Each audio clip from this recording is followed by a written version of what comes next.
We're here at the Allegheny Highlands Arts and Crafts Center in Clifton Forge, along with Pam Pace, to talk about the current exhibit, which has to do with quilters, quilts, and the Underground Railroad.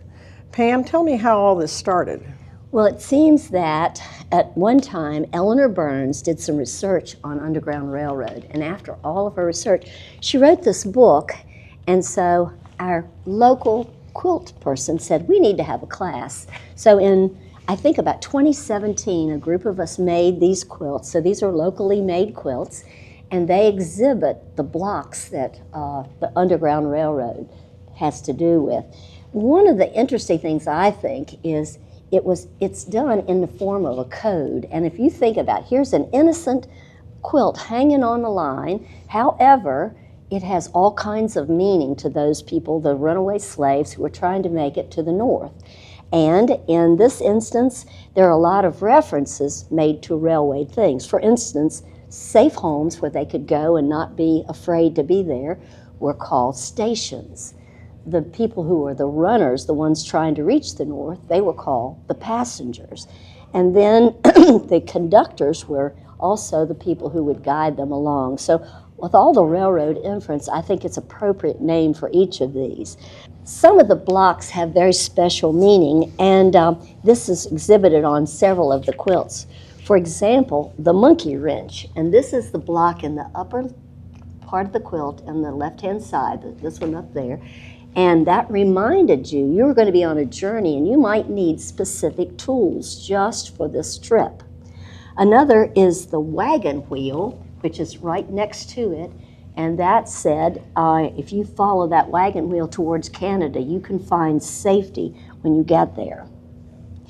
One of the ways that the people would find their way was using the stars at night, so thus we have a carpenter's star, again on that top row, and the other most important thing was the basket. And make sure you fill your basket with plenty of supplies to take with you because you don't know how long it'll take you to go. And then when you get to the crossroads, and that's this block right here, when you get to the crossroads, you will probably be able to find more supplies if you need them. And when you get there, you need to have a log cabin. Let's see, you need to make yourself a log cabin, and which means stay hidden. I thought one of the more interesting things had to do with follow the bear claw. Let's see if it's in this one. Bear claw. Yeah, the bear claw up here.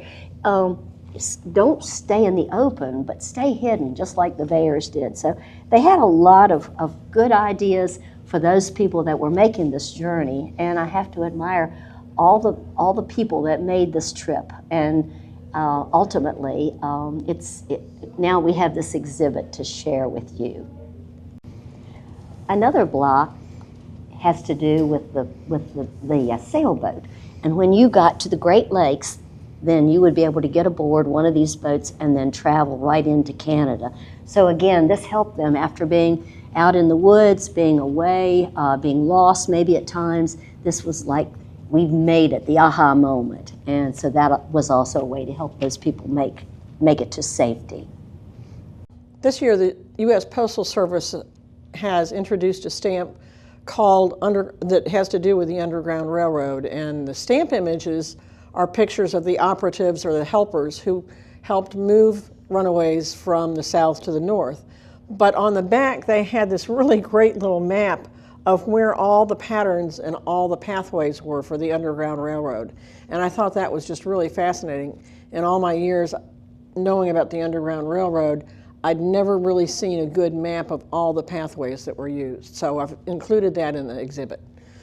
The 11 quilts that you've just been looking at were done by adult quilters in the area, and they're very finely finished and very highly refined. But in 2002, Catherine Smith, who was at that point teaching art at Allegheny High School, had her art students do a hand-stitched, hand-quilted piece about the Underground Railroad using some of the same patterns and also some different ones. And she was wise enough to keep the quilt so that that could be included in this exhibit, and this is that piece. So that's a dozen or more, probably 24 student pieces and 11 quilts. It's a fine show to celebrate Juneteenth.